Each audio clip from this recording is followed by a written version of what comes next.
Olá, hoje a gente vai investigar um nome assim carregado de mistério, sabe?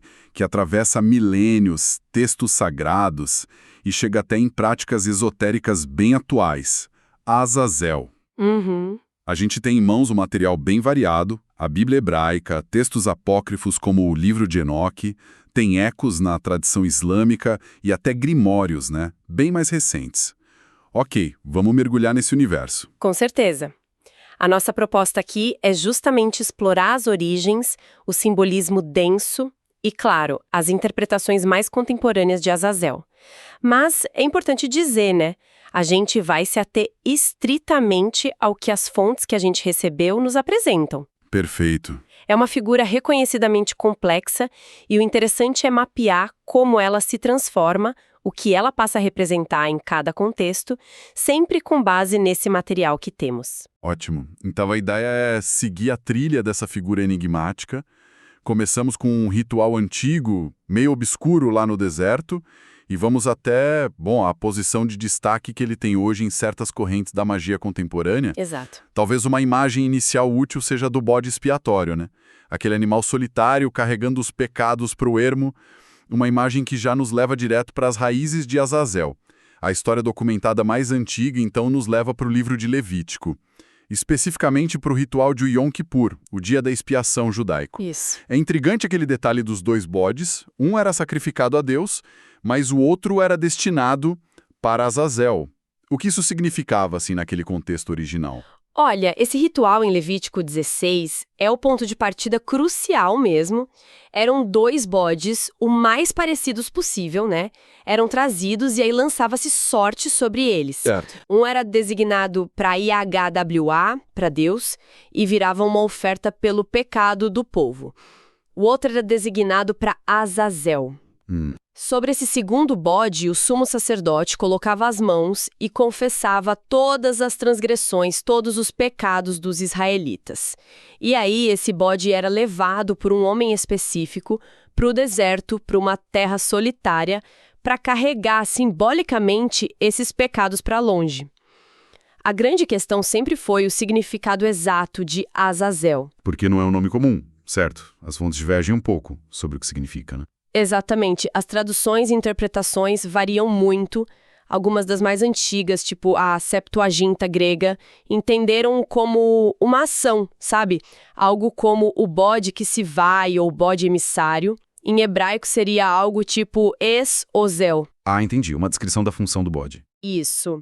Mas, com o tempo, especialmente na tradição rabínica, consolidou-se mais a visão de que Azazel era um nome próprio.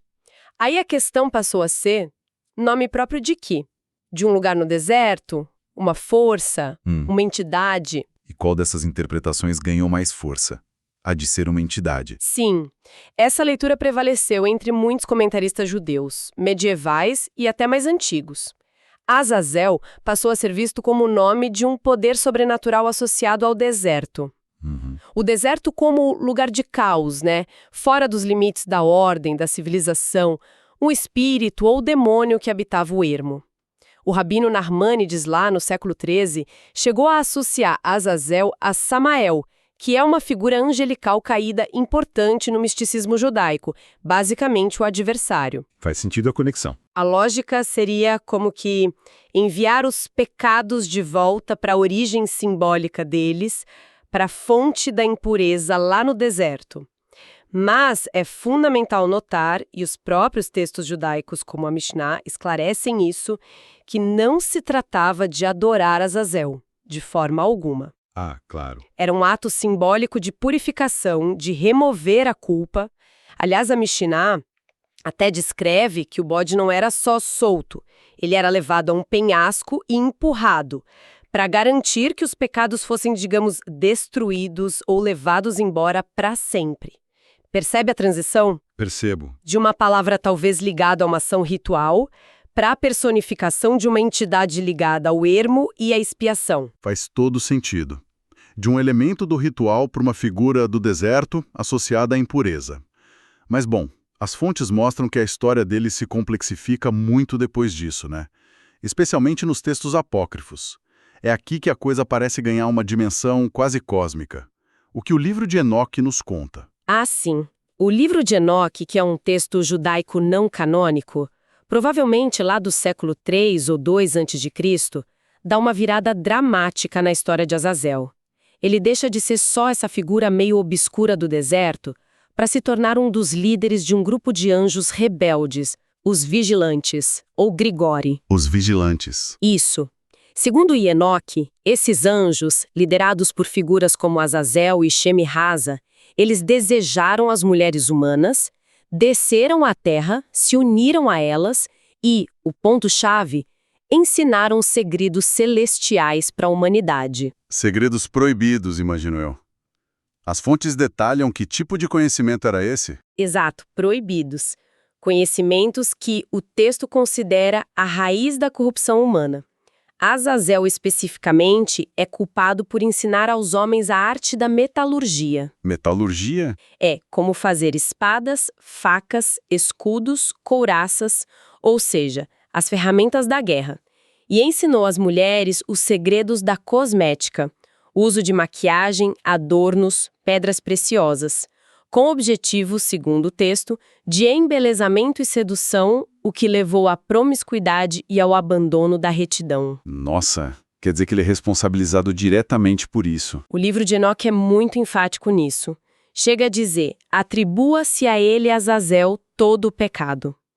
Além disso, a união desses anjos com as mulheres gerou os Nefilim, gigantes violentos que oprimiram a humanidade. A situação ficou tão caótica que Deus decidiu intervir com o dilúvio. Puxa vida. E Azazel, como um dos principais responsáveis, recebeu uma punição à altura, imagino? Uma punição exemplar, segundo o texto. Deus ordena ao arcanjo Rafael que prenda Azazel de pés e mãos e o jogue na escuridão, num buraco no deserto chamado Dudael. Preso no deserto. Exato. Ele deveria ficar lá coberto por rochas ásperas e pontudas até o dia do juízo, quando seria então lançado na fogueira eterna. Essa narrativa transforma Azazel completamente, de um nome ligado a um ritual para um arqui-inimigo cósmico, um anjo caído responsável pela introdução do mal tecnológico, digamos assim, com as armas, e moral com a sedução e a vaidade no mundo. Que virada na história dele? É interessante notar como essa ideia de conhecimento que corrompe é poderosa aqui, e outros textos apócrifos, como o Apocalipse de Abraão, reforçam essa visão dele como um demônio poderoso, associado ao abismo, às vezes até representado como uma ave de rapina impura. É uma evolução impressionante da figura. É fascinante mesmo como uma figura pode se transformar tanto ao longo do tempo. E essa trajetória continua em outras tradições. As fontes mencionam uma conexão com o Islã, através do nome Azazil, certo? Correto. Embora o nome Azazil ou Azazel não apareça diretamente no Alcorão, ele surge sim em comentários islâmicos posteriores e na tradição popular.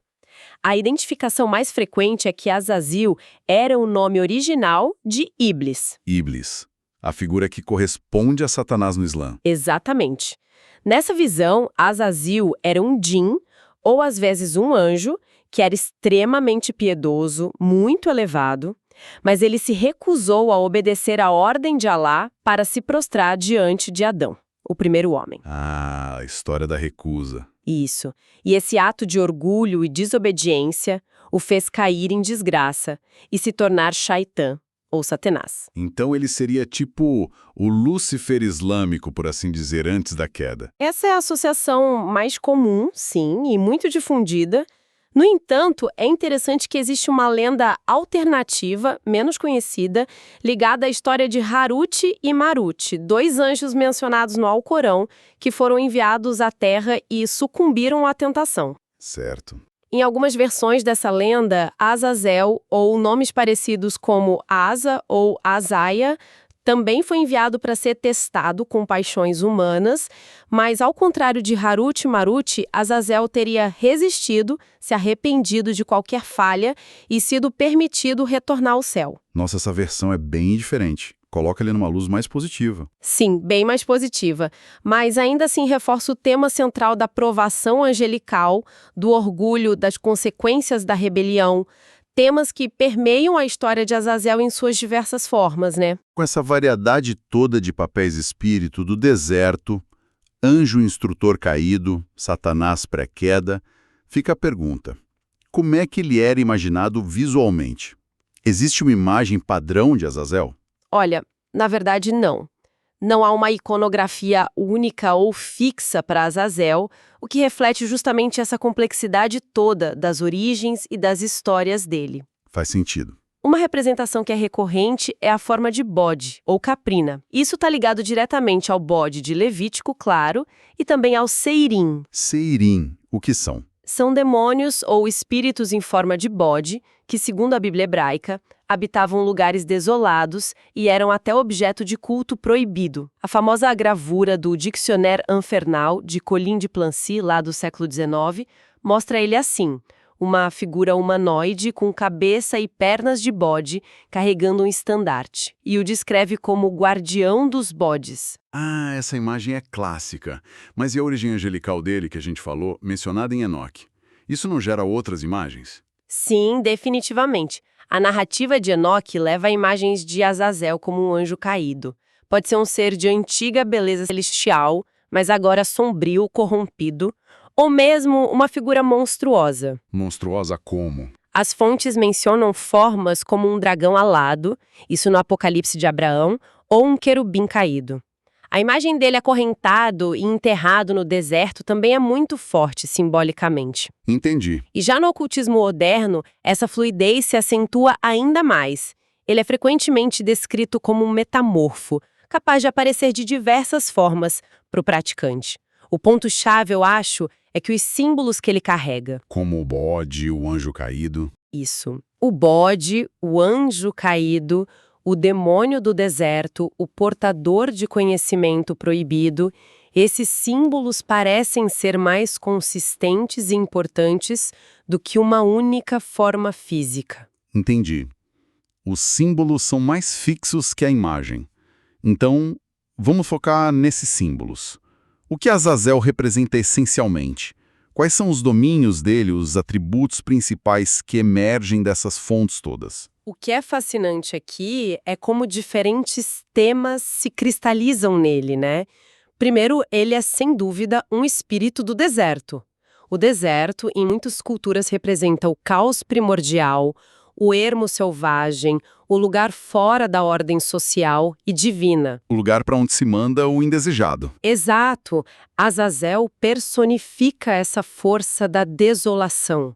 Ele seria o rei desses seirim, os demônios bode do deserto. E a questão do conhecimento que ele ensina em Enoque, que parece tão central na história dele. Esse é outro pilar fundamental, o conhecimento proibido. Azazel é o mestre que revela segredos perigosos. A metalurgia para as armas, os cosméticos para a sedução, talvez magia e encantamentos também. Nisso, ele tem um paralelo inegável com figuras como Prometeu, né? Que deu o fogo aos homens e foi punido. O Lúcifer como o portador da luz. Exatamente, ou mesmo com a figura de Lúcifer como portador da luz. Azazel traz uma forma de iluminação, mas que naquelas narrativas resulta em corrupção, violência, desordem.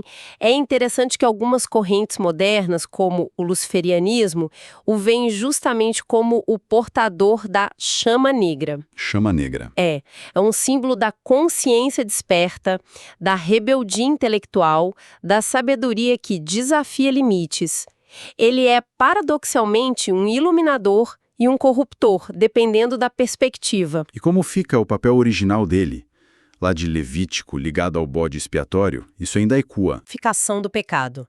Lembra que Enoque diz que a ele se atribui todo o pecado? Sim, você mencionou. Ele não apenas comete pecado, mas também se torna um receptáculo simbólico da culpa coletiva da humanidade. É quase um redentor às avessas, sabe? Ah, redentor às avessas, interessante. Ele não salva por amor ou sacrifício voluntário, mas ele absorve a impureza, levando-a para o seu domínio caótico no deserto.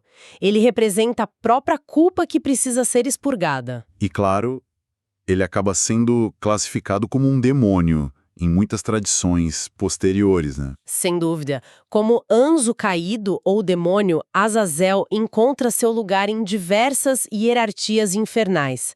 Embora, curiosamente, não de forma tão proeminente quanto outros nomes em alguns sistemas, como na Goetia. Ah, ele não tá na Goetia. Não nos 72 principais, mas algumas tradições o associam ao pecado capital da ira. Como a gente viu, pensadores cristãos antigos como Orígenes o identificaram com Satanás. A própria expressão idiomática em algumas culturas, vá para Azazel, virou um eufemismo para vá para o inferno. Falam-se das chamas de Azazel. Em suma, a figura dele condensa essa dualidade intrigante. Ele é o culpado original e, ao mesmo tempo, o receptor da culpa alheia. É o instrutor de conhecimentos e o agente da corrupção. É punido e acorrentado, mas sua influência e simbolismo permanecem muito potentes. Essa proximidade com as figuras de Lúcifer e Satanás parece quase inevitável, né? Dado tudo que as fontes contam. Os papéis deles parecem se sobrepor bastante. Sim, a sobreposição é notável e tem raízes bem antigas.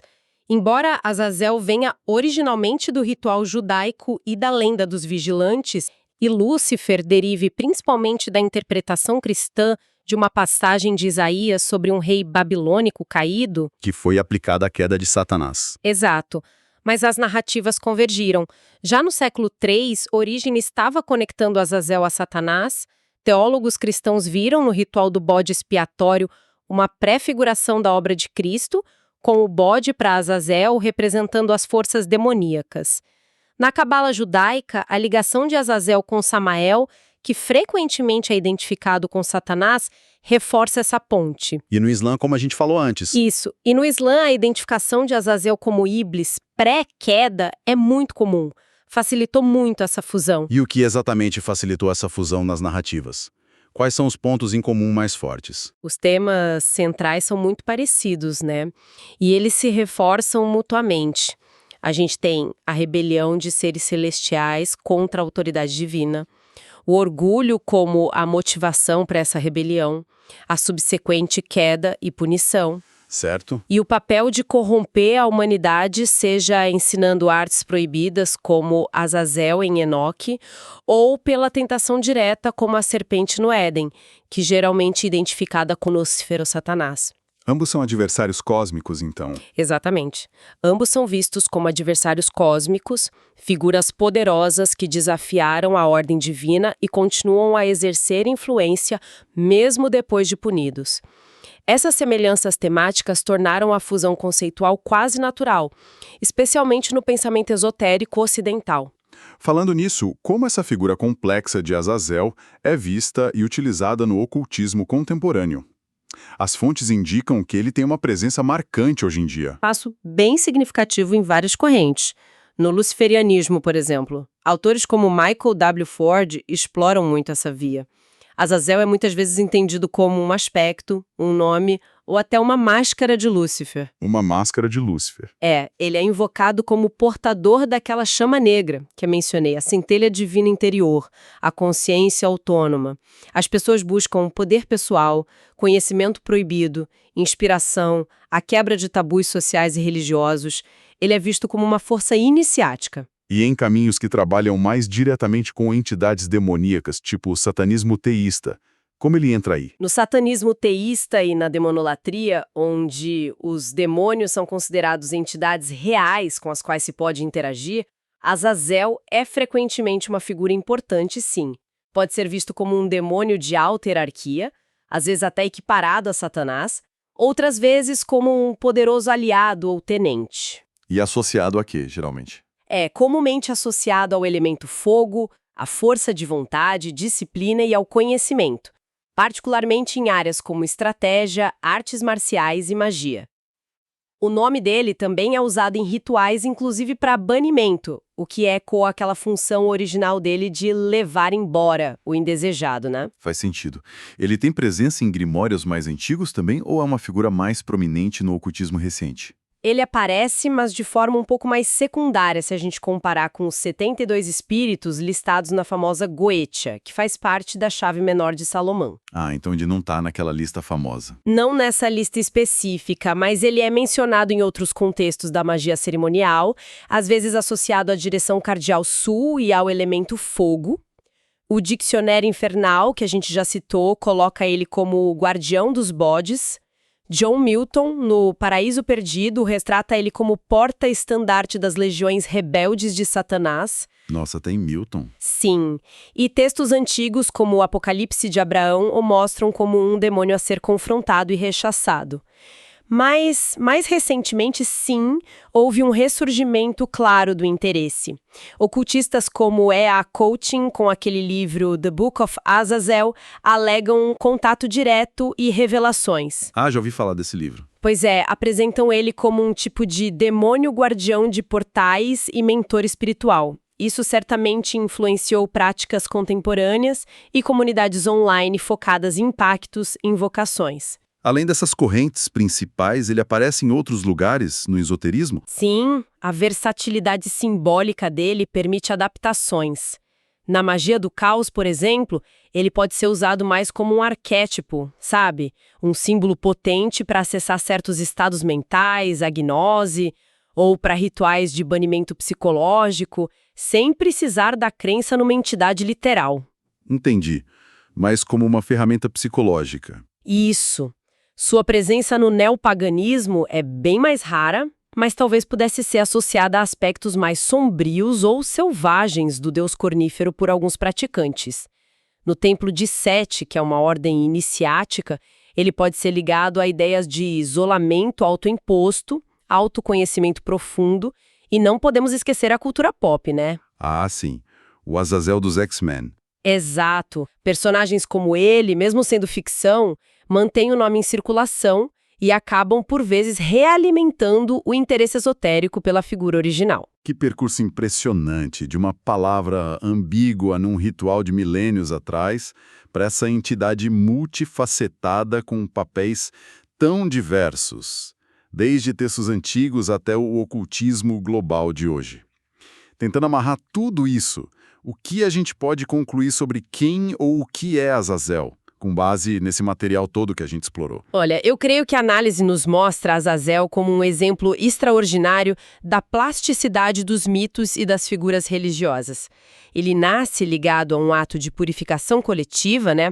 Aí se transforma no bode expiatório da rebelião angelical e da origem do conhecimento perigoso. Depois se confunde com a figura máxima do adversário Satanás, Iblis, e hoje é ressignificado como fonte de poder, autoconhecimento, transgressão no esoterismo. Ele é um complexo de ideias sobre pecado, culpa, expiação, conhecimento proibido, rebeldia e o desafio à ordem vigente. E por que será que essa figura continua a exercer tanto fascínio? O que a persistência e a evolução de Azazel podem nos dizer, talvez?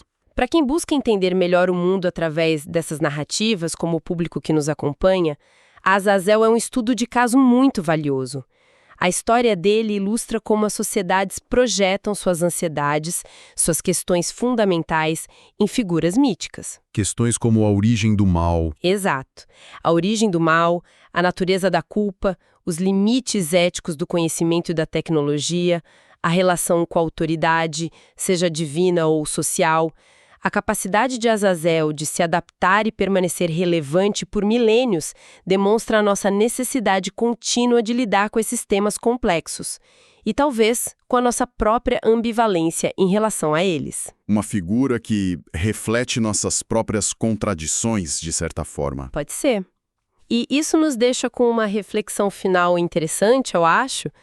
Se a gente voltar lá na história de Enoque, onde Azazel é culpado por ensinar tecnologias como a metalurgia para as armas e artes como os cosméticos que levaram à corrupção humana, Certo? o que essa narrativa tão antiga pode nos sugerir sobre a nossa relação atual com o avanço tecnológico ou com o progresso? Será que todo conhecimento é realmente neutro? Boa pergunta.